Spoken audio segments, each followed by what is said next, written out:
uh, tentang hal-hal yang menarik nih ya di era metaverse. Ternyata teman kita ini Bro Haradi masih masih menampilkan hal-hal dari tradisi. Jadi tadi kita membahas cukup banyak ya tentang inovasi ya. Bro Haryadi ini banyak melakukan inovasi kuliner. Ini contoh yang di bawah sekarang ada namanya apa? Sushi merah putih. Sushi piritan. Ya, kalau ini piritan ini bahasa Sunda, sushi dari Jepang, dan ini terdiri dari 7 macam tradisi kuliner ya. Dari tadi apa aja? Jepang, Sunda, Sumatera Barat, Vietnam, Tionghoa, Chinese. Gue lupa tuh. 2 lagi apa? Tadi nanti yang Papua udah pasti ya karena sagu Papua. Satu lagi tadi 7 gitu ya. Jadi ini di tengahnya ada wortel. Ada wortel ya. Belanda ya. Jadi 7 tradisi kuliner digabung jadi satu menjadi sushi piritan gitu ya. Kuliner merah putih, kuliner bineka lah gitu ya. Nah Bro, ini untuk hal yang seperti ini yang unik ya, ada nyentrik, tentunya kan nggak mudah ya untuk memperkenalkan ke masyarakat ya. Nah ini modalnya apa nih? Tadi kita ada di judul kita kan 3 modal ya, apakah tersangkut dengan itu? Ini modalnya apa untuk bisa mengembangkan begini, memperkenalkan kepada masyarakat? Ini yang beli udah ada yang beli atau gimana? Silakan cerita deh. Udah 3 modal itu apa aja Bro? Modalnya RP 0,0. Iya. Gue kan iseng masak sebenarnya, iya, jadi nggak ada sebenarnya tidak ada modal sih. Cuman karena iseng masak terus ada yang ngirim sampel sagu Papua gitu, beras sagu. Udah ada pesan gitu. Nah, kepikiran gimana caranya kita bisa bantu orang-orang Papua, dan dengan tadi ya sebenarnya tuh boleh langsung nih kita loncat ke kapital. Iya. Jadi kan ini kan kalau bilang nggak ada modal ya, modal 0 rupiah berarti kan modal finansialnya kan. Yes, tapi kan ada modal sosial dan modal kultural ya gitu kan. Jadi silakan. Kalau kita bahas dari teorinya Pierre Bourdieu, dia membahas sebenarnya ada 4, cuman yang relevan, dan kita kan cocok logi ya kan, kita mau bahasnya 3 generasi. Iyalah, oke lah. Cocok logi dulu. Jadi ada 4, kapital ekonomi, kapital sosial, kapital budaya atau kapital kultural, dan kapital simbolik. Yang keempat ini udah nggak penting, udah nggak relevan dengan sekarang karena yang kapital ekonomi ini duit. Iya. Finansial. Nah ini orang zaman dulu kalau buka usaha pasti mikirnya, wah modalnya berapa ya, duitnya berapa. Iya. Kemudian kapital sosial. Kapital sosial ini adalah jaringan pertemanan kita. Orang-orang yang kita kenal, saudara-saudara kita yang bantuin, itu kapital sosial. Orang-orang bos kita atau rekan-rekan kerja kita itu kapital sosial. Kemudian ada yang lebih tinggi lagi, yang lebih jangka panjang, itu kapital kultural. Kapital kultural ini adalah pengetahuan kita mengenai sesuatu. Ya itu tadi, bahwa saya senang jalan-jalan hobi keliling Indonesia, maka saya ketemu di Sumatera Barat tadi ada pensi. Nah itu bukan jalan-jalan lagi, memang kampung halaman itu kalau Sumatera Barat ya. Iya. Oke. Tapi ya itu di Sunda ketemu tadi nasi piritan gitu ya di Jawa Barat. Kemudian saya pernah main ke Papua sih, belum sini, kalau ini kan kebetulan gitu ya, tapi saya kan suka makan sushi gitu ya, tuh di Jakarta kan banyak sushi. Nah itu pengetahuan kultural. Kalau kita nggak pernah belajar, nggak pernah mengeksplorasi sesuatu, tidak pernah bertualang, maka kita tidak akan pernah tuh dapat yang ketiga nih. Tapi ini tipe kapital yang tadi ya, sosial itu bisa, kalau keuangan tuh paling gampang hilangnya. Apalagi ini masa-masa kripto ya. Masa-masa blockchain, metaverse. Kemarin ketemu ya sama temennya anak muda. Dalam sekejap bisa hilang. Karena itu kripto tuh naik turun. Dalam sedetik lu bisa miskin, bangkrut gitu ya dalam sekejap. Tapi kapital sosial, kita bangkrut hanya kalau kita dimusuhin orang. Kalau kita banyak teman, kita kapital sosial kita gede, kita bisa bangun lagi. Dan jarang gitu ya, orang benar-benar dimusuhi semua orang tuh jarang. Kecuali dia memang public enemy gitu. Bahkan public enemy sekalipun dia pasti akan punya teman. Nah, itulah kapital sosial. Kapital kultural, ini nggak akan bisa diapa-apain karena dia ada di dalam otak manusia. Kalau dia sudah belajar sesuatu, kecuali dia kena Alzheimer gitu ya, dia udah pintar, tiba-tiba dia hilang ingatan semuanya gitu, atau dia nggak bisa ngomong sama sekali apapun yang dia itu, tapi kan dia bisa nulis misalnya. Itu kapital kultural ini sesuatu yang nyaris abadi selama dia masih hidup. Oke. Jadi dari 3 kapital ini mana yang lebih penting? Tiga-tiganya penting. Tiga-tiganya penting. Ya. Gitu. Karena mulai usaha tetap kita nggak mungkin bilang ya, saya tadi bilang bahwa mulainya 0 rupiah. Tapi kan beli sagu Papua nggak mungkin pakai duit kan? Iya. Terus beli bahan-bahan yang lain pakai duit. Kita label. Ini kan butuh duit, ngeprint ini butuh duit. Tapi minimal banget gitu ya. Minimalis, dan ada hal-hal yang kita nggak perlu, ada hal-hal yang tidak perlu atau lebih murah bayarnya kalau kita punya teman. Misalnya tadi saya ngeprint udah biasa di suatu print work gitu ya. Saya bilang, saya lagi butuh nih bikin produk, boleh nggak didiskon dikit gitu. Ya boleh karena udah sering kenal. Nah itu kapital sosial, sesuatu yang membuat kita bayar lebih murah. Ada selisih yang kemudian kita nikmati. Nah itu itu sesuatu yang jangka menengah. Nah jangka panjang ini penting karena kalau nggak ada pengetahuan ini gimana caranya saya bisa bikin sushi gitu. Iya. Gitu. Oke, kita coba tanya juga ya ke Bro Sahat ya. Bro Sahat tadi dengar ya tentang 3 macam modal ini ya, 3 macam kapital ini. Modal financial capital, sosial dan kultural capital gitu. Kalau menurut Bro Sahat gimana nih? Anak-anak muda, Bro Sahat kan Sekum Gerakan Angkatan Muda Kristen Indonesia ya, Sekum Gamki ya.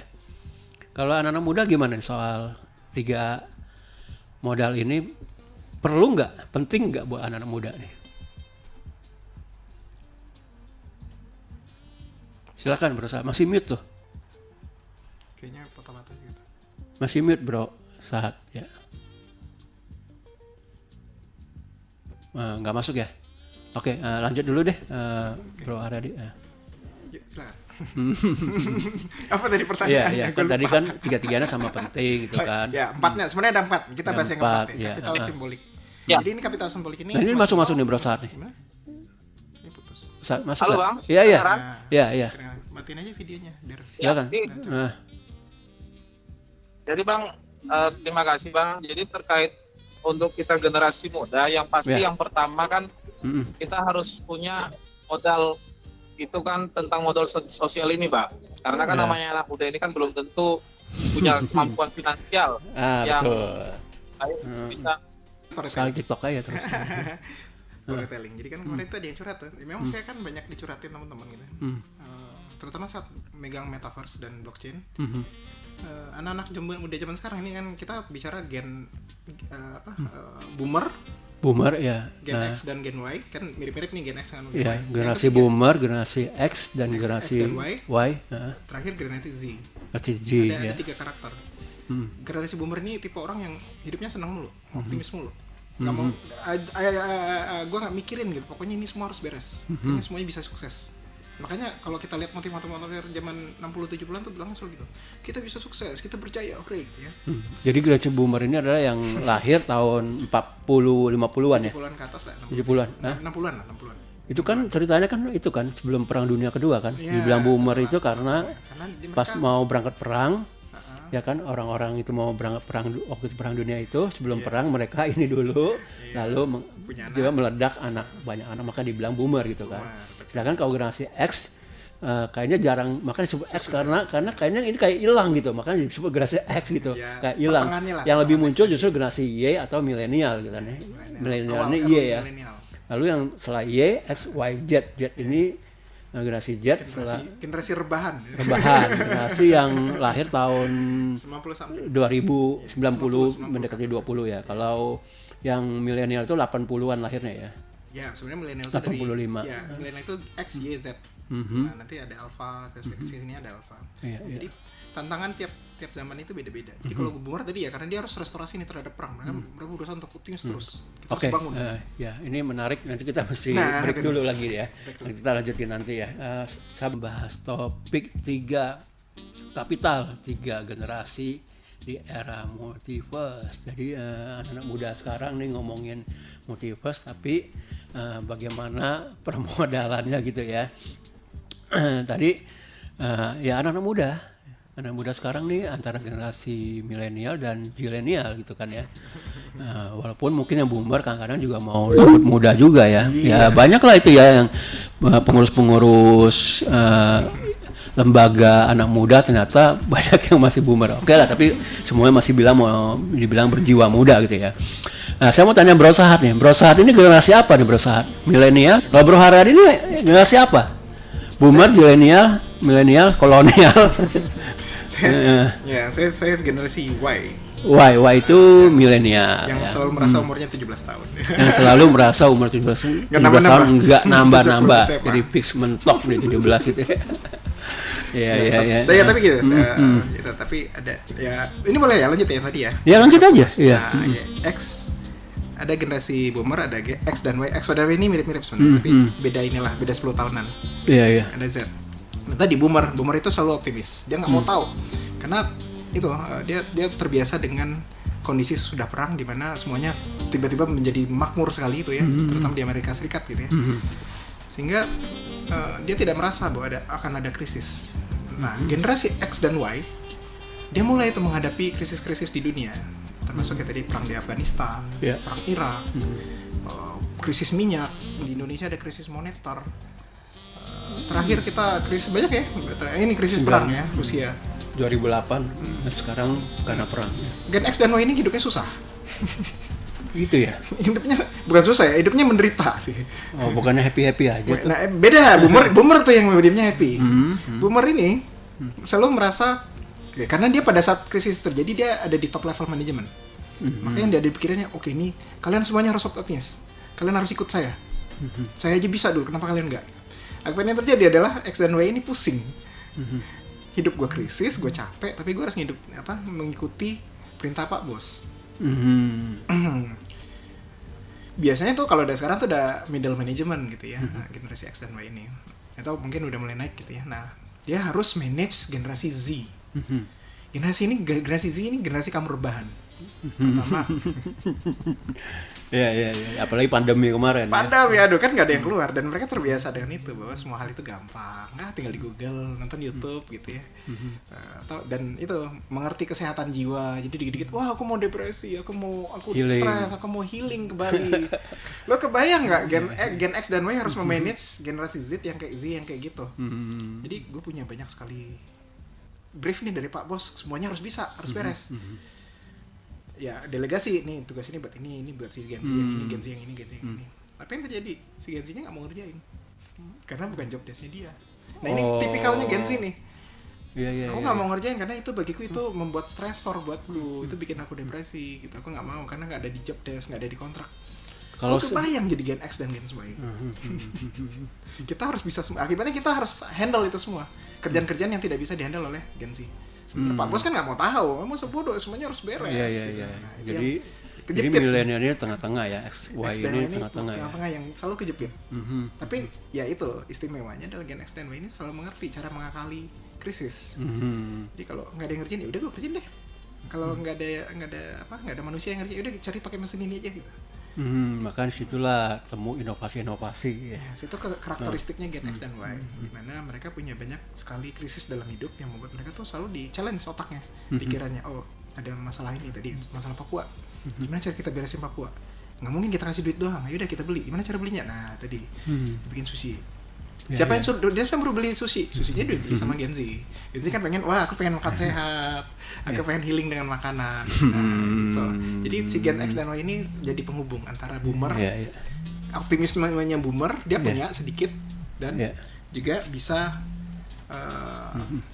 connect ke Gen Z karena kita lah yang mengerti gitu, memanage langsung, bersentuhan langsung dengan Gen Z. Iya. Nah ini Bro Sahat udah gabung lagi ya? Udah, Bang. Halo. Ya, kalau Bro Sahat ini generasi apa nih? Udah, Bang. Milenial atau zilenial? Generasi milenial. Generasi yang gabung ke yang lebih muda kan, generasi yang lebih senior. Iya. Jadi gimana tadi udah dengar pemaparan Bro Haryadi, setuju nggak bahwa generasi milenial itu kejepit antara kalau kantoran ya, bosnya itu generasi boomer yang optimis, harus segala sesuatu harus bisa, tapi kan nggak mungkin kerjakan sendiri, didelegasikan kepada bawahannya tentunya lebih banyak generasi zilenial, tapi ternyata beda lagi itu ya kulturnya gitu. Gimana kalau Bro Sahat melihat hal ini nih, perbedaan tiga generasi ini? Balik-balik semua memang kembali kalau kita istilahnya tuh networking, kalau anak muda bilangnya pergaulan gitu ya. Jadi itu semua jadi modal gitu, jadi modal bukan cuma duit aja gitu. Oke, silakan Bro. Kalau tadi saya tanya soal metaverse belum sempat terjawab. Sudah, metaverse itu apa sih? Metaverse itu semacam dunia virtual, cuman virtual ya. Cuman konsepnya mirip-mirip sama Zoom, cuman balik lagi. Kok sebenarnya bukan di teknologinya. Sebenarnya adalah filosofinya. Apa tuh filosofinya? Kalau kita lihat lagi balik ke masa lalu ya, generasi boomer itu pemerintah sangat berkuasa. Yang ada itu cuma kanan atau kiri. Kalau lo nggak kapitalis berarti lo sosialis gitu ya. Nah, makin kesini setelah komunisme runtuh dan kapitalisme mulai dimodifikasi gitu ya. Nah, banyak paham-paham baru yang mencoba untuk menggabungkan keduanya. Jadi orang mikir kan, wah namanya Barat itu pasti kapitalis. Enggak, di Eropa tuh sekarang berkembang tuh sosial demokrat namanya, sosialis demokratik. Nah di Cina misalnya sekarang itu berkembang kapitalisme BUMN. Jadi kapitalisme negara ya. Kapitalisme negara. Jadi si melalui BUMN ya. Si BUMN ini dimodel pemodal, punya modal gede, tapi dikontrol oleh negara dengan ketat, sehingga dia nggak bisa menentukan keputusan politik. Ada macam-macam. Dan kita lihat yang namanya kapitalisme murni atau komunisme murni ya, Korea Utara sama Kuba, lihat negaranya nggak jalan. Nah itulah kemudian kenapa banyak berkembang ideologi-ideologi baru. Nah yang akibatnya anak-anak kanan dan anak kiri ini ceritanya sekarang tiba-tiba punya ide untuk bekerja sama tanpa memperhatikan lagi lo anak kiri, lo anak kanan lo gitu. Nggak ada lagi yang namanya aktivis anak-anak orang kaya gitu kan, nggak ada. Ini teori tapal kuda ya. Teori tapal kuda. Dia tapal kuda itu kan begini ya. Jadi kalau biasa kan kita sebut hanya memanjang begini gitu kan. Satu yang ekstrim atau kiri atau kanan gitu kan. Aliran kiri, aliran kanan gitu kan. Yang dibilang nasionalis, komunis, sosialis, kapitalis, liberal, itu kan antara kiri dan kanan gitu kan. Hanya begini, tapi kalau begitu ditekuk jadi kapal kuda, yang ya ekstrimnya malah ketemu gitu kan, malah bisa kerjasama gitu kan.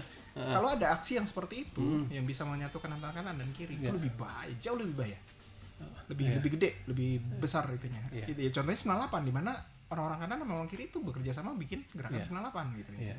Oke. Nah, ini kita udah ngomongnya random banget nih ya. Tiga modal. Ya, entar dulu ya. Tiga modal, tiga generasi, sampai ke soal komunisme, kapitalis, liberal semuanya.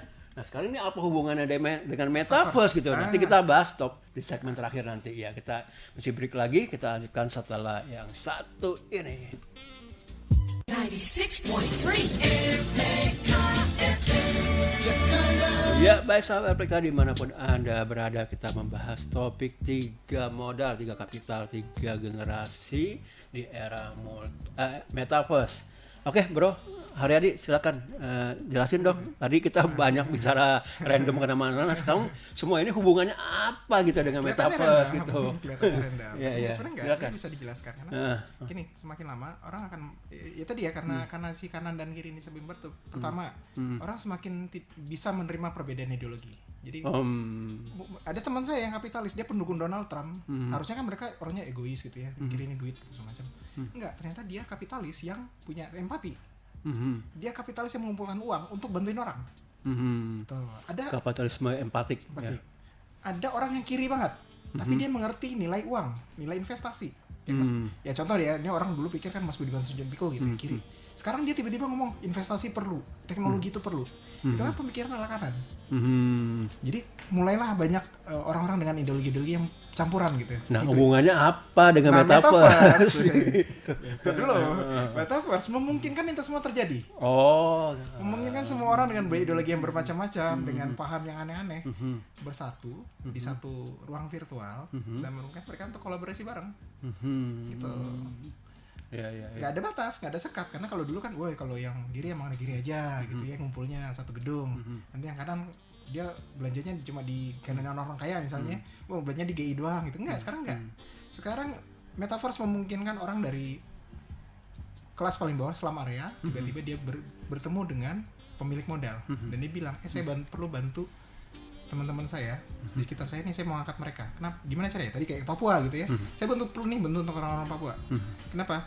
Karena orang Papua butuh dibeli sagunya. Gitu. Nah, saya nggak perlu seperti dulu yang saya harus ketemu investor, saya harus datang ke pertemuan ini dan itu. Saya cukup ngomong di internet misalnya. Saya mau ngomong di metaverse, anak metaverse. Bantuin gue dong bikin acara nanti misalnya. Nah, ini nanti kita mau ajak RPK akan nyiarin. Di World Mental Health Day tanggal 10 dan 11 kita akan angkat ini tadi ya, anak-anak depresi ini supaya mereka punya karya. Karena selama ini mereka didiskriminasi, selama ini mereka nggak punya kesempatan untuk berkarya. Nah, kita kasih mereka ruang di mana orang-orang yang dari pinggiran Bandung, orang-orang yang dari desa-desa bisa pameran dan bisa dapat kripto. Gitu. Iya, jadi Metaverse ini sebenarnya komunitas ya sebenarnya ya. Atau gimana? Nah, itu atau tadi lebih banyak sebut kota atau apa gitu ya? Satu kota gitu ya. Sebuah ruang virtual. Satu Bisa ruang virtual. Konsepnya terserah yang bikin. Kalau kita asosiasikan sekarang berarti kan kota gitu ya, atau kota, kampung atau apa gitu. Makanya disebut Myriad Town namanya. Di mana di situ kamu bisa jadi dirimu sendiri, bisa bikin bajumu sendiri, mukamu sendiri, nanti dijual. Bisa di NFT-kan namanya, dilelang. Nah, uniknya adalah kalau sekali kita minting produk atau karya, selagi itu terjual berkali-kali, si penciptanya bisa dapat royalti terus-terusan. Nah, itu yang terjadi dengan si kemarin Al Ghazali ya, tiba-tiba bisa jadi kaya mendadak gitu, dapat triliunan dari jualan NFT selfie dia doang tuh. Selama bertahun-tahun. Jadi NFT itu salah satu komponen dari atau apa namanya? Budaya blockchain ya. Itunya blockchain gitu. Salah satu atribut dari Metaverse ya. Saya tanya Bang Rona deh. Bang Rona sering dengar nggak Metaverse sekarang ini? Ya udah mulai sering dengar sih. Kalau menurut Bang Rona, perbincangan publik. Iya. Bro Haradi, di situ kita bisa bikin entitas atau apa ya namanya? Kalau kita mau masuk ke Metaverse, sebutannya apa? Kita bikin akun atau apa sih sebutannya itu? Pertama bikin walletnya dulu. Bikin apa? Dompet. Karena ini kan berhubungan dengan duit. Jadi khasnya Web3 ini adalah dia bisa semua itu kita miliki bareng-bareng. Kalau dulu kan ada server yang punya perusahaan tertentu, Facebook yang punya Facebook gitu ya. Kalau Web3, blockchain itu yang punya adalah milik bersama. Aset kita bareng-bareng. Semua orang punya asetnya sendiri-sendiri. Nah, harus punya wallet. Wallet itu nanti di sanalah masuk duit kriptonya. Aset NFT-nya di situ gitu. Jadi mesti punya. Nah, setelah itu baru bikin karakter. Habis itu baru masuk. Tapi ya itu kelebihan dari Myriad Town adalah pertama bisa anonim, tidak perlu masih belum pakai wallet sih. Bisa gabung tanpa wallet. Tapi nanti akan kita bikin tiket dan segala macam. Nah, itu di sana memungkinkan kita untuk ketemu siapa saja dari seluruh dunia. Jadi yang mau pameran silakan. Bisa bikin pameran juga di situ ya. Bisa tiap hari. Dan kita mau bikin kafe di sana, kafe depresi. Pastinya. Kafe virtual. Bang Rona tertarik nggak untuk masuk? Atau jangan-jangan udah masuk ke Metaverse ya? Masih penjajakan ya. Mumpung masih 18 tahun kan. Iya. Jadi cara pertama adalah kita daftar gitu ya, masuk ke situ ya. Yang paling penting punya wallet. Jadi siapa sih yang bisa bikin Metaverse itu? Siapa saja. Katanya kan Facebook itu ganti nama jadi perusahaannya ya. Perusahaannya namanya Meta gitu kan, karena untuk mengantisipasi atau mengembangkan platform Metaverse katanya gitu kan. Nah, tapi kita belum dengar ya. Udah ada nggak sih Metaverse-nya dari grupnya Facebook ini? Nah, itu dia masalahnya sekarang. Jadi kita sebel sih sebenarnya. Kita kan grupnya anak-anak komunitas blockchain dan Metaverse ini merasa ini orang keluar-keluar mulu mau bikin Metaverse tadi kagak jadi-jadi gitu. Sementara kita nih anak Indonesia nih ya udah dari kapan tahun udah bikin gitu. Kita udah bikin sebenarnya, tapi media tuh senangnya kan ngeliput yang gede-gede doang gitu. Sementara kita udah ngadirin Moka kemarin konser. Konser di Myriad Town. Myriad Town ini adalah Metaverse yang bikin anak Indonesia ya. Ribuan orang hadir di situ. Kita buktikan kita bisa. Bukan sekedar meet up gitu ya. Konser kita bikin loh, ada nilai ekonomi. Dia bisa jualan NFT di situ. Kemudian yang terakhir nih Arturo Sandoval itu pemain jazz ya yang sudah meraih 10 Grammy. Itu bisa masuk ke kita. Nah, itu orang tetap aja media tuh milihnya, wah Facebook bikin Metaverse, padahal belum ada bukti. Jadi siapa tadi namanya? Siapa tadi yang Arturo Sandoval. Itu dia live di situ. Live. Dengerin langsung. Ya itu tadi bisa jualan NFT di situ, silakan. Oke. Kita mempersilahkan. Kalau dulu kan konser orang datang beli merchandise-nya si artis. Sekarang si yang datang, lu boleh bawa NFT, lu jual di situ gitu. Asik kan? Oke. Kita tanya Bro Sahat juga nih. Bro Sahat masih bersama kita nggak? Bang Rona gimana? Mungkin kan seru nih ya yang Metaverse bikinan orang Indonesia nih yang itu. Mungkin abis ini mesti ngobrol banyak nih sama Mbak Haryadi nih soal itu ya. Kolaborasi ya. Kira-kira setelah mendengar ini apa tanggapan dari Bang Rona untuk konkretnya gitu? Ya mungkin anak-anak muda bisa berkreatif di situ ya. Ya tapi itu tadi mungkin maksudnya penasaran nggak sih pengen jelas barang apa sih sebenarnya? Sebenarnya siapa aja bisa di situ kan? Iya. Ya, artinya yang punya ide, yang punya gagasan bisa juga gabung di Metaverse. Dia bisa jual NFT-nya, NFT tadi ya, dia di dalam situ. Bukan siapa-siapa sekalipun bisa. Mungkin kalau bayangan saya ya, Metaverse ini semacam komunitas virtual yang dipresentasikan dengan augmented reality gitu ya, atau apa gitu ya, virtual reality gitu kan ya.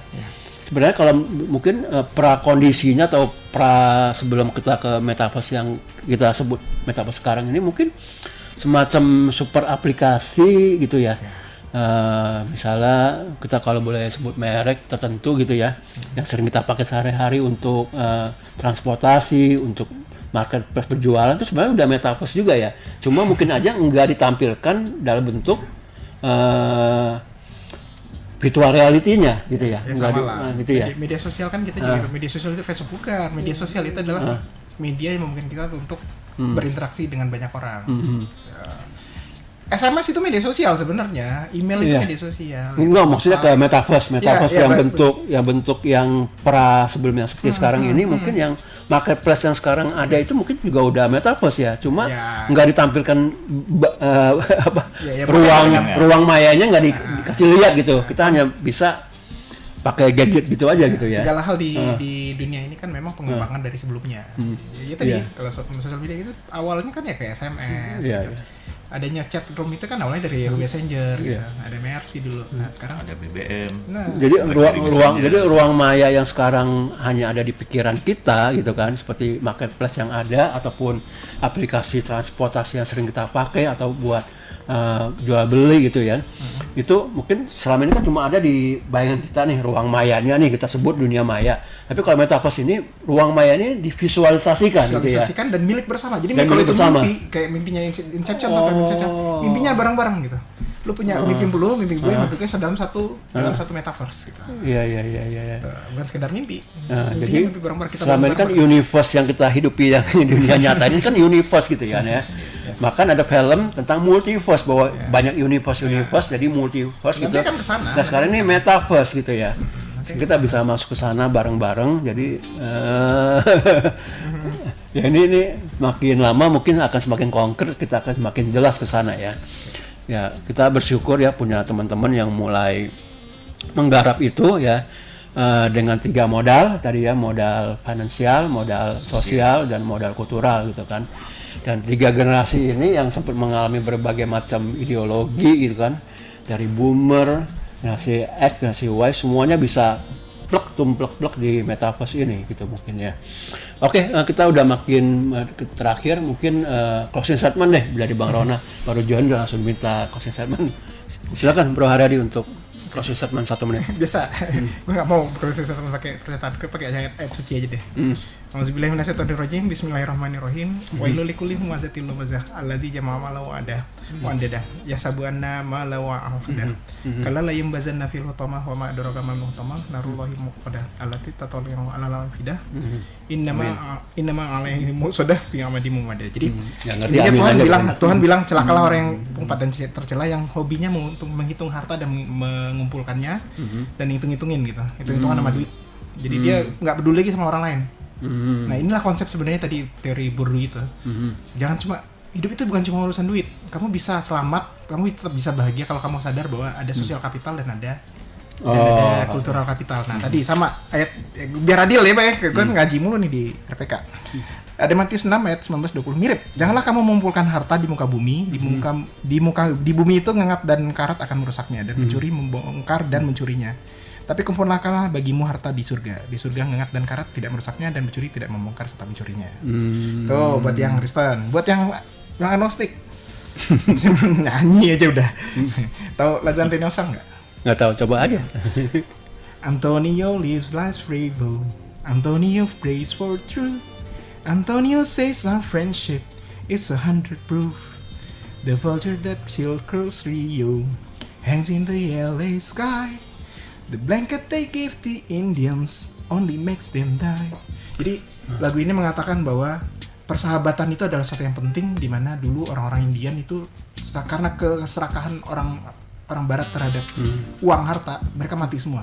Tapi mereka bisa selamat akhirnya karena mereka punya persahabatan dengan orang-orang zaman sekarang. Iya, jadi sebenarnya apa yang kita obrolkan ini sebenarnya sih udah banyak dipraktekkan juga gitu kan. Cuma kalau kita ngobrolin baru ternyata ini toh gitu ya. Oke, terima kasih teman-teman sudah hadir bersama kita, Bro Sahat juga yang sudah permisi duluan, juga semua sahabat mereka yang mendengarkan perbincangan kita dari dimanapun Anda berada. Sampai jumpa minggu depan. God bless you.